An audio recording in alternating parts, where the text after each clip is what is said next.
Yang terjadi lagi adalah ketika barang-barang itu bisa masuk dengan murah ke sebuah negara, ya berarti akan memakan pangsa pasar domestik, ya.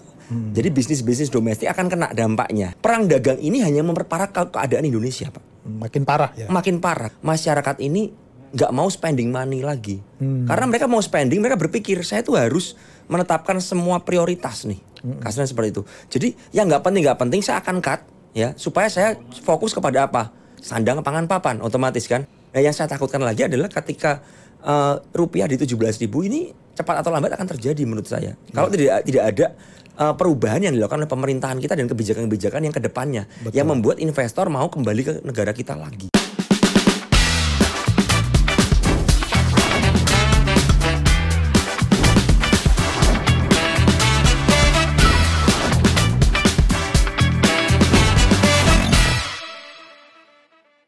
Datang kembali di acara podcast The Fitpost Show.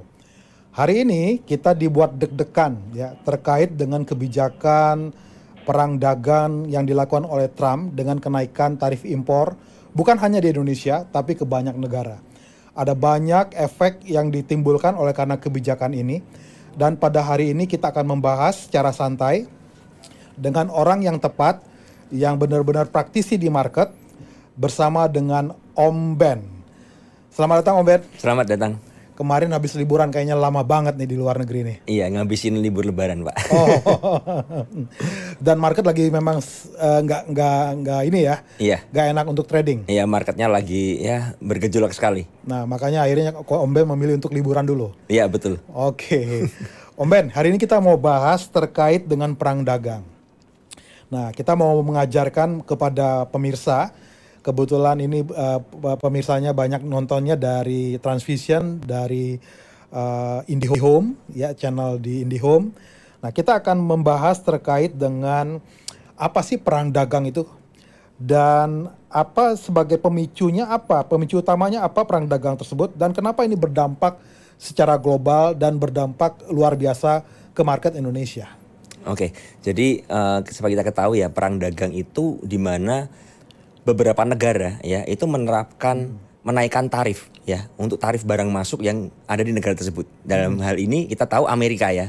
Presiden Donald Trump membuat perubahan tarif ya dan itu sangat signifikan perubahannya di mana negara-negara yang terkena tarif itu ya kenaikan tarif itu berarti bea masuknya itu bertambah.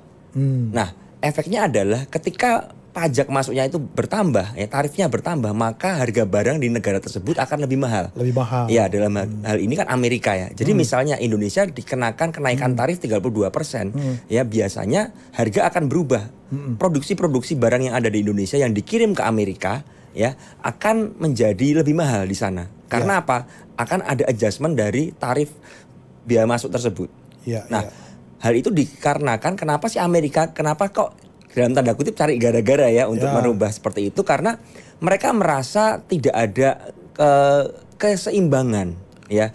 Jadi misalnya begini, barang Amerika yang masuk ke Indonesia itu dikenakan pajaknya murah ya. Nah, barang Indonesia yang masuk ke sana itu lebih murah lagi.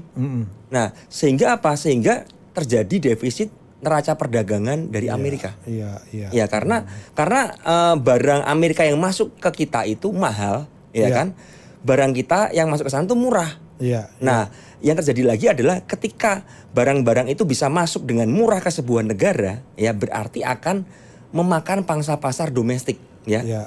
Jadi bisnis-bisnis domestik akan kena dampaknya. Nah, karena itu Presiden Donald Trump menyatakan wah ini nggak adil nih kalau begini nih, ya. Lu enak-enakan ya murah-murah begitu ya masuk ke negara gue dengan harga murah.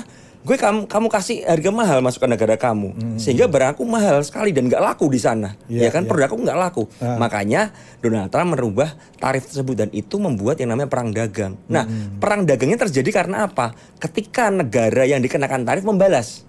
Kalau nggak membalas nggak terjadi perang, Pak. Seperti dengan Cina gitu. Kalau terjadi dengan Cina ya Amerika menaikkan tarif ke Cina balas, oke lu naikin gue tarif sekian, gue naikin lebih tinggi lagi ya. Amerika balas lagi, nanti Cina akan balas lagi dan ini balas-balasan terus. Nah ini menyebabkan ketegangan di ekonomi global. Seperti itu. Jadi perang dagang menurut saya bukan sesuatu hal yang cukup bagus ya karena tidak ada yang diuntungkan sebenarnya seperti itu. Dan semua banyak kena dampaknya ya, walaupun Amerika dan Cina yang di situ yang saling balas, sehingga terjadi perang di sana, itu yang membuat sebenarnya itu berdampak bukan hanya kepada Amerika dan Cina, tapi kepada negara-negara di sekitarnya. Berarti efek globalnya juga pasti kena gitu. Iya, karena begini, Amerika dan Cina ini dua raksasa. Jadi kita berada di peperangan dua raksasa ya, dua giant ini, Titans ini lagi berperang ya. Dan negara-negara lain ini sebagai ya semut-semut yang yang berserakan ya keinjek-injek. Jadi kita kena dampaknya aja karena dua negara ini superpower seperti itu. Dan jangan lupa lagi Cina itu memiliki banyak mitra ya. Cina membangun pabrik-pabrik di beberapa negara untuk mensiasati apa? Perang dagang yang part pertama. Jadi Cina membangun pabrik di Vietnam, lalu dilabelin made in Vietnam. Tujuannya apa? Barang Cina yang made in Vietnam bisa masuk ke Amerika dengan harga murah. Berarti mereka udah persiapan dong ya? Yes. Karena itu Donald Trump di periode kedua ini bilang, oh enak-enakan kamu punya strategi begini, oke saya rubah semua. Semua mitra-mitra kamu ya, semua yang saya rasa kamu bangun pabrik di sana, saya kenakin tarif mahal. Makanya Vietnam bisa sampai kena 46% ya, 40% ya? Yes, karena apa? Hampir semua pabrik di Vietnam itu dari China sebenarnya. Jadi mereka cuma nitip aja, karena di Vietnam kita tahu bahwa pemerintahannya lebih mempermudah untuk investasi dan pembangunan pabrik seperti itu. Bahkan saya dengar sampai lahan aja dicariin, kemudian sumber daya pekerja udah disediain juga. Yes, nah itu kan membuat banyak kemudahan dan cepat sekali. Nah makanya itu wah Cina melihat ada potensi seperti itu, daripada gue made in China dikenakan ke Amerika mahal, ya udah buat aja made in Vietnam, masuk ke Amerika juga barang gue. Nah gue dapat harga lebih murah, barang gue bisa laku di sana. Nah itu yang membuat Donald Trump akhirnya wah ini nggak bener nih, kalau cara main begitu gue juga bisa nih, gue rubah semuanya. Nah makanya terjadi perang dagang yang sekarang ini. Oke. Nah dengan perang dagang ini, sektor-sektor apa saja kira-kira yang kena dampaknya paling besar di Indonesia kok? Nah, kalau kita ngerti bahwa ekspor Indonesia ke China itu yang terutama itu adalah mebel. Ya, mebel, kemudian ada udang beku ya. Nah, itu ekspor yang di kita ini akan dikenakan harga mahal. Dan ini otomatis apa? Menekan biasanya barang terdistribusi dengan baik ya, barangnya laku dengan baik di Amerika. Sekarang karena di Amerika mahal, orang juga mengurangin untuk membeli produk kita. Ya, jadi sektornya terkena dampaknya. Akibatnya apa? PHK. Pendapatan dari perusahaan tersebut jauh menurun. Karena menurun pendapatannya, permintaan juga nggak banyak. Mereka mengurangi produksi. Dengan mengurangi produksi artinya apa? Mereka memangkas tenaga kerja. Betul. Nah, terjadi PHK di negara kita. Jadi seperti itu. Jadi ini menurut saya bukan sesuatu yang cukup menggembirakan buat negara kita seperti itu. Selain dengan itu tadi tekstil dengan alas kaki juga termasuk yang besar juga ke Indonesia. Betul, ke Amerika dan alas kaki. Ya, betul sekali. Oke. Nah, sekarang dengan adanya perang dagang ini, inflasi berarti kan harga itu akan naik bukan hanya harga itu akan naik juga di Amerika kan? Betul. Karena yang tadinya barangnya murah dan kenaikan tarif impornya kan jadi lebih mahal. Betul. Artinya inflasi juga akan muncul di Amerika. Betul sekali. Nah, ini yang mungkin membuat di Amerika juga mulai bergejolak nih sekarang. Iya. Lagi pada demo-demo semua kan? Betul. Oke, tapi inflasi juga akan terjadi di Indonesia. Ya. Karena masalah nilai tukar dan karena masalah inflasi ini Indonesia juga bisa timbul karena nilai tukar kita yang juga akan naik.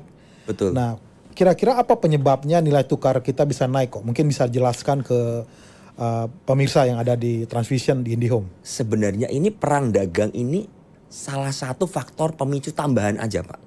Ya kalau saya lihat, karena apa? Dari setahun ke belakang ini ya Indonesia itu sudah mengalami perlambatan ekonomi.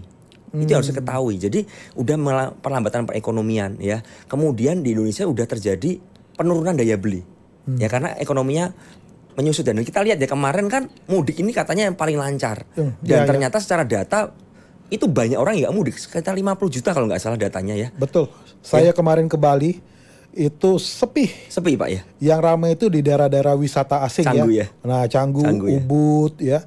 Tetapi di Kuta yang biasanya banyak musik lokal sepi ya. Nah itu terjadi karena apa? Karena masyarakat ini nggak mau spending money lagi. Karena mereka mau spending, mereka berpikir saya tuh harus menetapkan semua prioritas nih. Kasarnya seperti itu. Jadi yang nggak penting saya akan cut ya, supaya saya fokus kepada apa? sandang pangan papan otomatis kan. Iya. Yang pertama adalah harus makan, ya. Anak-anak harus sekolah nih, Betul. ya kan. Nah itu kan yang jadi prioritas mereka. Makanya spending yang tidak penting akan di-cut sama mereka. Termasuk apa? Seperti mungkin beli rumah baru, ya kan, beli mobil baru, ya. Mungkin kalau beli baju baru masih ya, tapi mungkin berkurang juga Pak. Karena biasanya yang kalau pendapatan banyak kan kita bisa dalam tanda kutip lebih berfoya-foya kan seperti itu kan. Karena tradisi Lebaran Indonesia adalah harus baru ya katanya ya, barang-barang harus baru. Kalau ketemu keluarga kalau pakai baju baru ada kebanggaan kan seperti itu. Nah itu yang terjadi sekarang, mereka mulai meng-cut pos-pos yang dirasa tidak penting lagi, mereka akan cut. Nah itu menyebabkan perlambatan ekonomi. Kemudian selain itu kita ngerti setahun kebelakangan juga PHK massal banyak sekali. Betul. Nah karena apa? Karena investor-investor asing yang di Indonesia itu mulai cabut. Mulai pindah. Salah satunya ke Vietnam. Pabrik-pabrik pindah ke Vietnam. Yang kita ngerti yang paling terakhir kejadian PT Jihong ya. Itu yang kemarin ada demo ya kan. Karena mereka merasa pekerja 3 atau 4 orang yang di PHK sepihak ya. Mereka demo. Dan mereka memaksa pabrik harus berhenti sekitar 3-4 hari. Yang terjadi apa? Malah pabrik menutup perusahaannya, semuanya di PHK. Nah itu yang membuat udah parah. Jadi sebenarnya gini, perang dagang ini hanya memperparah keadaan Indonesia Pak. Makin parah ya? Makin parah, karena ya kita ngerti seperti itu. Nah indikator yang teman-teman mesti ketahui adalah pasar modal. Pasar modal itu adalah indikator perekonomian sebuah negara. Betul. Jadi kalau pasar modalnya investornya asing udah keluar dan secara data ya dari saham BBRI aja itu dalam setahun itu minimal 45 triliun yang keluar Pak.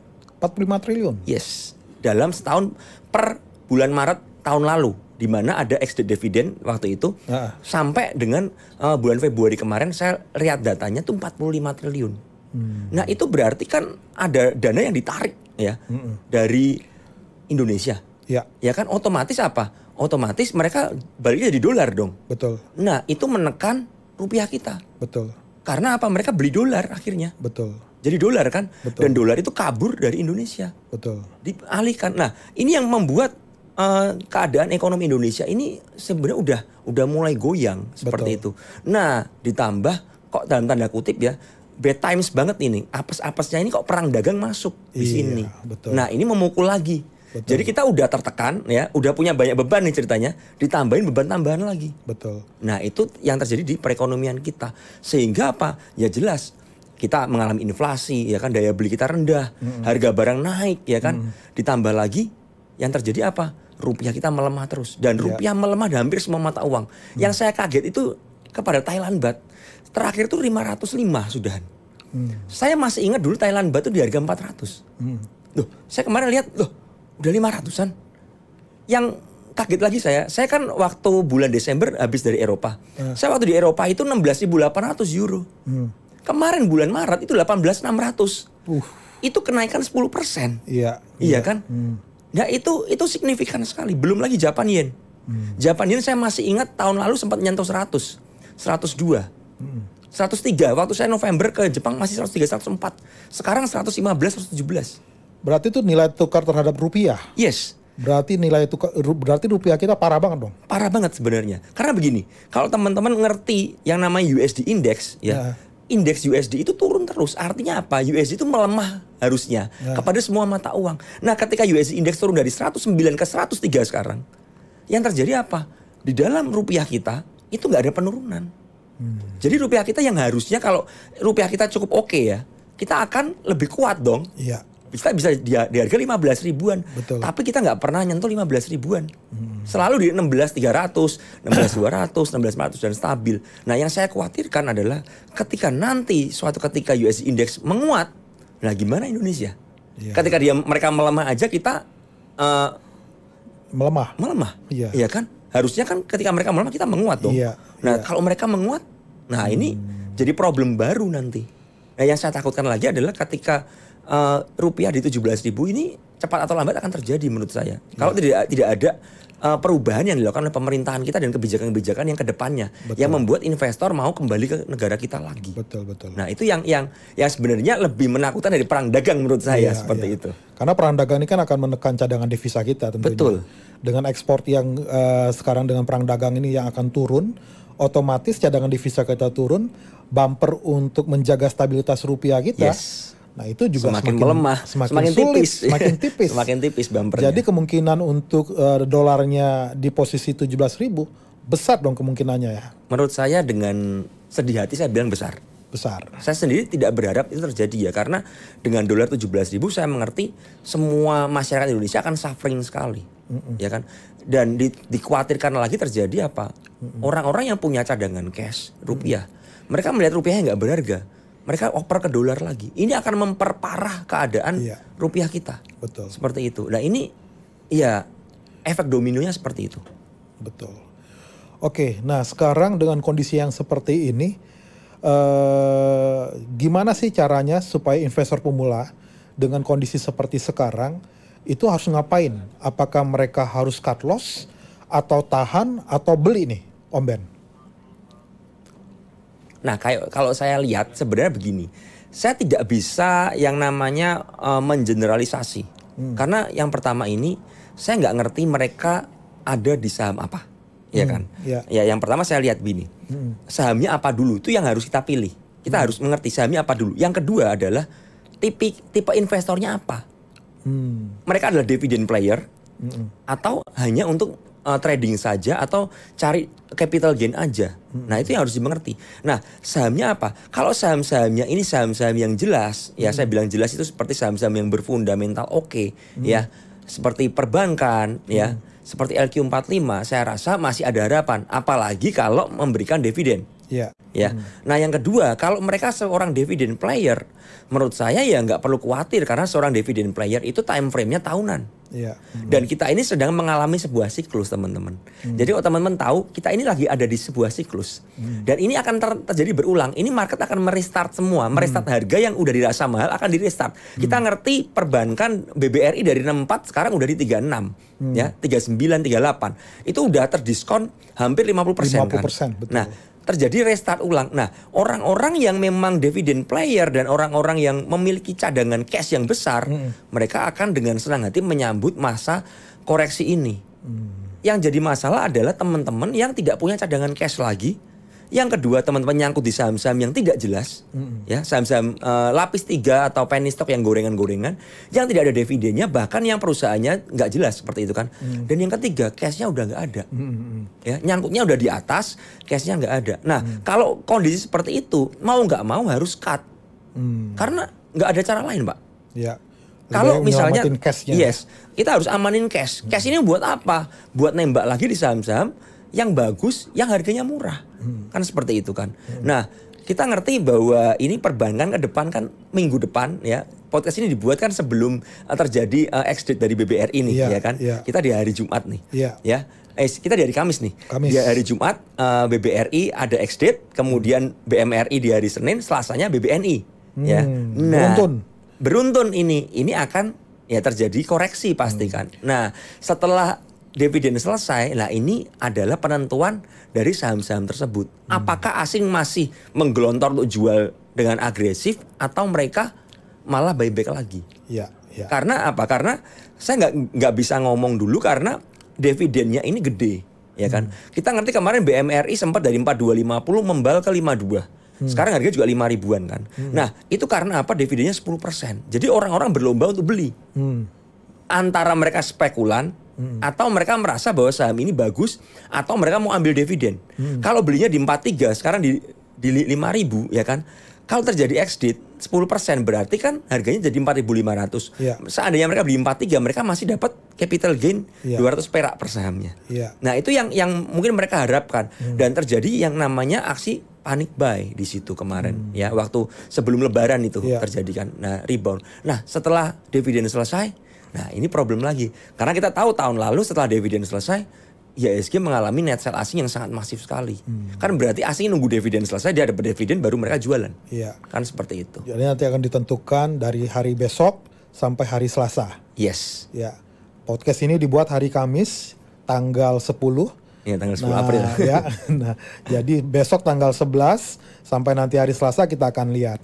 Nah, Om Ben, berarti kalau kita melihat untuk saham-saham yang fundamental bagus ya, ini timing yang bagus untuk masuk dong ya sebenarnya ya? Iya, sebenarnya sekarang adalah time yang tepat untuk mulai masuk. Saya bilang mulai masuk karena apa? Karena kita nggak ngerti bottomnya di berapa nih, ya kan? Ada orang bilang BBCA 7.500 sudah murah, ya kan? Nah, seandainya amit-amit ke 6.500 kan lebih murah lagi. Iya. Nah, ini yang harus dimengerti. Ada yang namanya spare. Dan kalau kita lihat sekarang aksi jual asingnya masih agresif ya, ada potensi ke sana, ya kan? Walaupun orang-orang bilang bahwa fundamental kita kuat, ini harganya murah. Tapi saya mau ingetin sekali lagi, yang nentuin murah atau mahal itu bukan kita. Tapi market. Tapi market. Market yang menggerakkan adalah dana besar. Ya. Kalau dari perbankan dana besarnya adalah asing tentu saja. Kalau mereka memutuskan, oh ini murah, mereka beli, ya ini benar-benar murah. Kalau mereka berkata bahwa 7.000 masih mahal, mereka masih jualan ya, kita nggak bisa ngomong ini murah. Oke. Makanya saya bilang kita harus mulai cicil beli. Seperti itu. Oke. Kalau kita lihat berarti dengan indeks kan market cap terbesar itu kan dari saham-saham perbankan di Indonesia. Dan itu tadi Om Ben bilang itu banyakan asing ya yang ambil. Betul. Ya. Berarti kita bisa tahu bahwa market itu atau IHSG ini adalah cermin daripada kesehatan ekonomi. Dan kita mau ngecek apakah kebijakan yang dibuat oleh pemerintah itu direspon positif oleh investor, itu akan tercermin di market. Yes, betul sekali itu. Nah, berarti kita bisa menyimpulkan apabila nanti sesudah dividen saham-saham bank besar ini nanti selesai, kalau misalnya asing keluar dari saham tersebut, berarti kepercayaan mereka berarti agak masih takut ya. Betul. Kalau misalnya mereka tetap masuk, berarti mereka udah mulai percaya dengan kondisi seperti ini. Yes, betul sekali. Oke. Nah, Om Ben, sekarang pertanyaannya, pengalaman Om Ben udah sekian lama di market, dengan kondisi seperti sekarang, bagi investor pemula, mereka harus seperti apa? Kalau kita ngerti, ini market kan, saya selalu bilang analogi market. Market ini kan seperti lautan, ya kan? Investor itu seperti nelayannya, ya kan? Nelayan punya yang namanya kapal untuk mencari ikan di laut, ya kan? Nah, kapalnya ini berarti resourcesnya. Resources berbicara yang pertama adalah sumber daya manusianya, ya, skillnya, skill investornya, dan yang kedua adalah jumlah uangnya. Nah, kan tiap nelayan beda-beda ya. Ini ada yang nelayannya pakai rakit, sampai pakai kapal besar, ya kan? Dan menentukan ketahanan. Nah, sekarang kalau kita lihat market ini lautannya lagi bergelora banget nih. Ya kan? Dan gak stabil. Lagi ada badai lah ya. Yes. Kita ngerti kemarin Presiden Donald Trump menunda 90 hari katanya kan kemarin malam.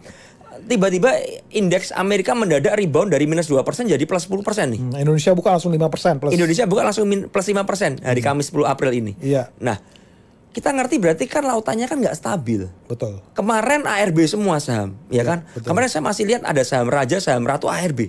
Betul. DKFT ARB, kunci ARB lock. Bagaimana mungkin saham ARB bisa besoknya open gap up? Gap up-nya 20%, 15%. Ini adalah indikator bahwa lautan kita ini nggak stabil. Iya.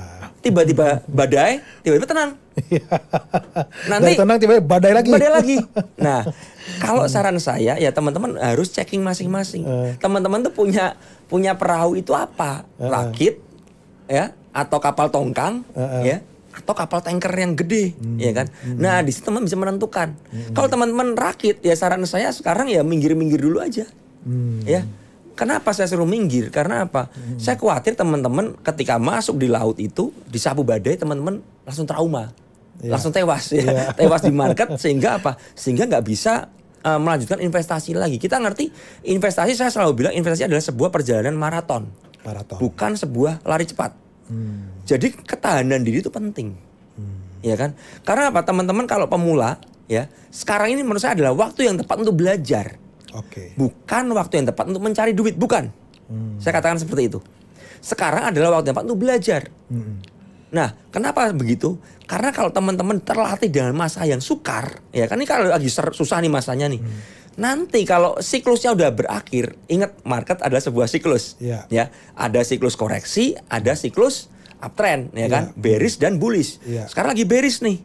Nah, kalau teman-teman belajar di market bearish dan bisa bertahan ya kan, dan masih kuat sampai sekarang, nanti kalau marketnya recover, teman-teman baru panen. Ini yang saya tekankan. Jadi buat teman-teman yang pemula sekarang gimana? Ya belajar aja. Kalau mau trading boleh nggak? Boleh. Tapi pakai dana yang kalian siap hilang. Ini penting. Dana yang siap hilang. Artinya apa? Kalau dana itu hilang, teman-teman masih bisa melanjutkan hidup. Bukan dana panas, bukan dana dari pinjol, bukan dana kredit rumah, ya, bukan dana untuk bayar cicilan, ya, bukan tabungan pendidikan dan lain sebagainya. Ini benar-benar uang yang kalau hilang ya udah, gitu loh, ya. Dan ini harus disiapin. Kalau teman-teman siap ya silakan. Kalau nggak siap ya belajar aja dulu. Seperti itu kalau dari saya, Pak. Oke, pemirsa perlu diketahui tadi yang disampaikan oleh Om Ben. Itu sebabnya kalau kita investasi perlu yang namanya menggunakan dana dingin. Ya, jadi bukan dana yang dicampur dengan kebutuhan sehari-hari seperti tadi untuk kebutuhan anak sekolah atau kebutuhan misalnya bayar kredit rumah dan lain-lain. Berarti harus menggunakan dana dingin gitu ya, Om Ben ya. Betul banget. Oke. Lalu dengan market yang volatile seperti sekarang ini dijadikan cara untuk belajar. Belajar, yes. Kesimpulannya jadikan tingkat kesulitan ini menjadi anak tangga untuk naik. Betul banget. Untuk naik lebih tinggi. Betul banget. Oke, berikutnya Om Ben, kira-kira dengan perang dagang yang seperti sekarang, menurut Om Ben berapa lama nih kita akan lihat kondisi seperti ini akan berakhir? Biasanya begini, ini kan market sedang mencari kestabilan, Pak. Ya kan, baik market di dunia saham, cryptocurrency maupun forex atau komoditas. Semuanya lagi mencari kestabilan akibat apa? Akibat perubahan masif yang dilakukan oleh Presiden Donald Trump. Ya. Dan ini akan tercermin 1 tahun sampai 2 tahun ke depan. 1 sampai 2 tahun. Yes. Karena berkaca dari tahun lalu, yang tahun 2018. Oke. Di mana juga ada perang dagang di tahun-tahun tersebut, ya. Dan itu Trump juga yang buat. Dan market ini mencari kestabilan. Begitu udah stabil. Nah, yang perlu diingat teman-teman begini. Kestabilan ini penting untuk ekosistem dari investasi, Pak. Oke. Ya, jadi teman harus ngerti, investor itu suka dengan hal yang stabil. Investor tidak akan suka dengan hal yang nggak menentu. Makanya ketika ada perang dagang, gonjang-ganjing nggak menentu, mereka memilih profit taking. Terjadi saham-saham di Amerika longsor, di Indonesia juga semakin longsor, ya kan? Kemudian forex juga bergejolak semua, ya kan? Bitcoin juga goyang karena mereka lebih mengamankan cash. Ya, mereka lebih udahlah, saya nunggu dulu deh. Ya, ini yang penting. Nah, ketika kondisi udah tenang, laut udah yang tadinya bergelora udah tenang. Nah, mulai mereka bisa mencari ikan lagi. Mulai iklim investasi lebih bagus lagi. Nah, ini yang kita nggak tahu kapan, tapi biasanya bisa mencapai 1 sampai 2 tahun untuk mencari kestabilan tersebut. Seperti itu. Oke. Berarti untuk seluruh pemirsa, market hari ini lagi turun. Tapi jadikan ini kesempatan untuk belajar bagaimana dalam kondisi yang lagi parah seperti sekarang kita bisa tetap eksis di market. Om Ben, selanjutnya, Om Ben kan sudah cukup lama ya di kondisi market, baik itu lagi bullish, lagi bearish. Apa yang membuat Om Ben tetap berada di market? Karena begini, karena saya udah mengerti bahwa market ini memang seperti ini. Ya, jadi teman-teman mesti ketahui bahwa orang bilang kan, market ini menjanjikan kekayaan yang tanpa batas. Saya sangat setuju. Kekayaan sumber daya di market itu tanpa batas. Dengan catatan teman-teman bisa menemukan ladang-ladang emas tersebut, ya kan? Bisa mancing, bisa menangkap ikan tersebut. Ikan ini banyak sekali di lautan. Tergantung kita bisa nggak, ya, memilih kail yang tepat, memilih waktu yang tepat untuk berlayar, memilih alat-alat peralatan yang tepat untuk memancing ikan yang tepat juga kan, seperti itu kan. Nah, ini yang mesti diketahui. Nah, karena saya udah mengalami, saya memang dari tahun 2017 ya, saya belum mengalami yang kejadian 2008 ya, yang ada big crash juga waktu itu di Amerika dan berdampak ke Indonesia juga. Tapi di 2018 udah mulai mengalami ya. Kemudian pandemi ya, pandemi saya udah mengalami dan sampai sekarang. Nah, yang saya tangkap dari pelajarannya adalah setiap dari market koreksi ekstrim atau yang kita ngomong kalau crash atau bearish itu selalu menghasilkan orang-orang kaya baru, saya bilang. Karena apa? Karena kekayaan saya ini juga dibangun oleh market pandemi. Ya, saya bisa seperti sekarang ini ya karena market pandemi. Nah, karena itu ya saya mendorong teman-teman jangan khawatir, jangan terlalu pesimis. Teman-teman boleh nggak bilang, aduh saya takut, boleh banget. Kalau apa? Kalau teman-teman udah all in cash, kalian wajib takut menurut saya. Tapi kalau kalian masih punya cash ya, nggak di saham cashnya, oh itu nggak perlu khawatir menurut saya. Ini adalah potensi, peluang. Justru saatnya yang tepat untuk masuk. Yes, justru saat yang tepat untuk mencari nih mana nih. Tapi harus sabar, karena ingat ini sekarang beda dengan market pandemi. Kalau market pandemi itu cepat recovery-nya, 2 bulan 3 bulan selesai. Karena apa? Penyebabnya adalah dari luar. Betul. Penyebabnya adalah virus. Betul. Virusnya dikasih vaksin selesai. Betul. Nah sekarang penyebabnya adalah keadaan ekonomi.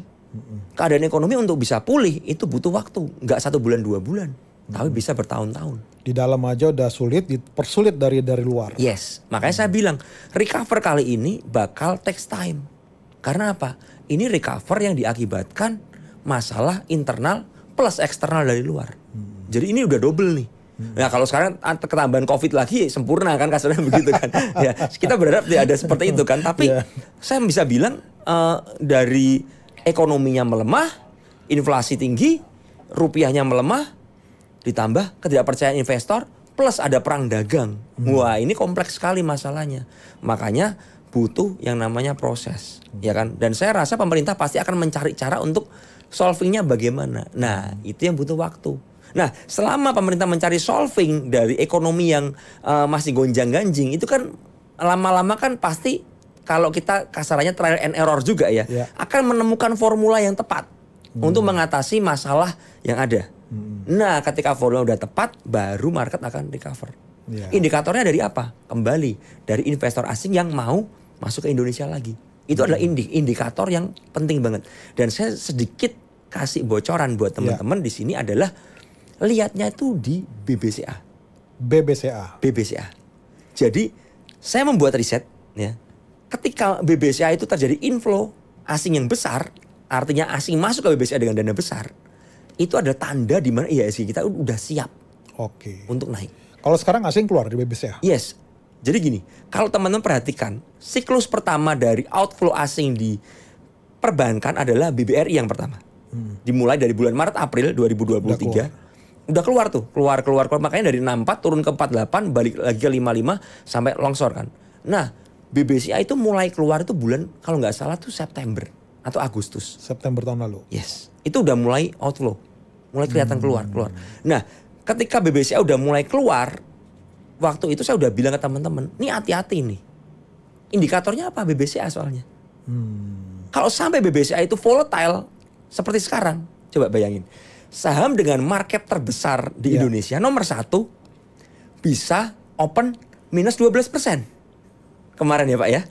Bisa open 7.400. Low 7.250, closing 8.000. Itu menurut saya gila banget.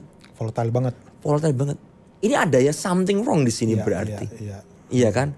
BBCA yang kita ngerti biasanya naiknya cuma 2%, turun 1%, ya minus 3% udah dalam lah buat BBCA. Iya kan? Sekarang minus 12% open. Kemudian closing minus 4%, 5%. Hari ini bisa open plus 4%. Ya, itu yang membuat nggak sehat. Ya kan, masih nggak menentu, masih tidak ada likuiditas yang cukup bagus.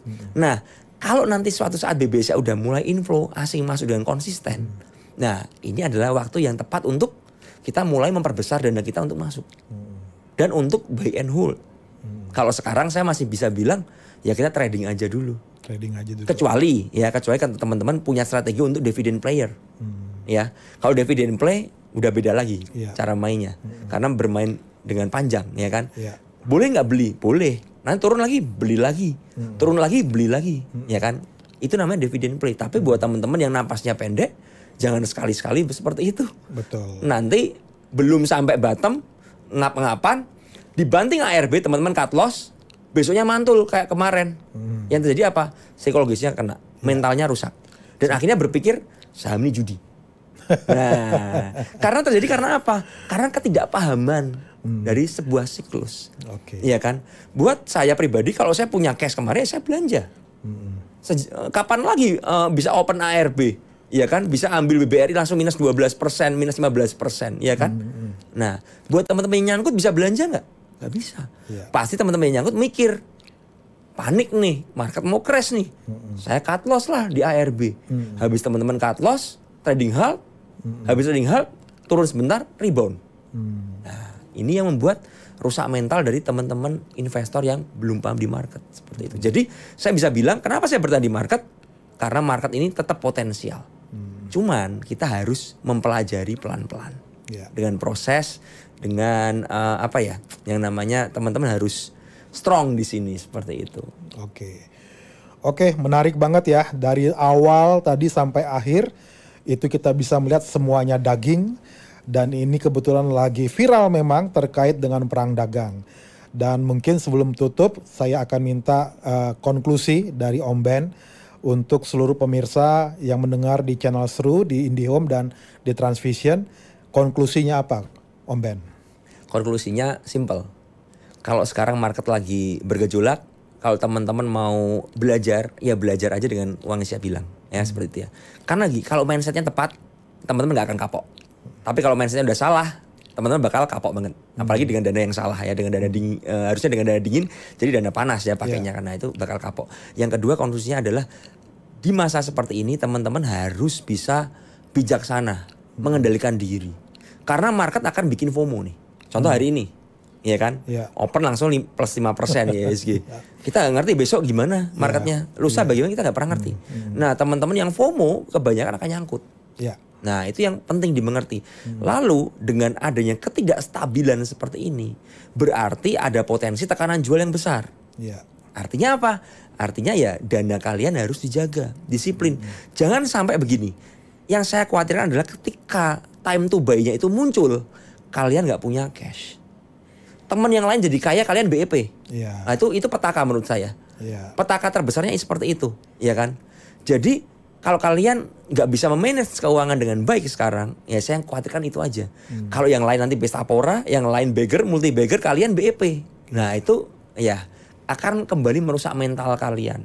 Ya, jadi menurut saya adalah kita harus belajar, ya belajar, tekun, berproses, dan gak usah silau dengan banyak pencapaian orang-orang yang ada di media sosial. Karena tiap orang punya perjalanannya masing-masing. Intinya adalah yang penting kita bagaimana memanage dana kita untuk kedepannya kita bisa bertumbuh dan berinvestasi dengan sehat seperti itu, Pak. Oke, makasih Om Ben untuk topik podcast hari ini, cukup seru. Dan saya lagi menunggu jadwal dari Om Ben untuk kelas yang akan diadakan. Itu sebabnya follow YouTube daripada Transvision, The Fit Post Show. Lalu follow juga Instagram dan sosial medianya. Tunggu informasi yang terkait dengan acara-acara yang akan kita selenggarakan. Dan sampai ketemu di podcast berikutnya. See you!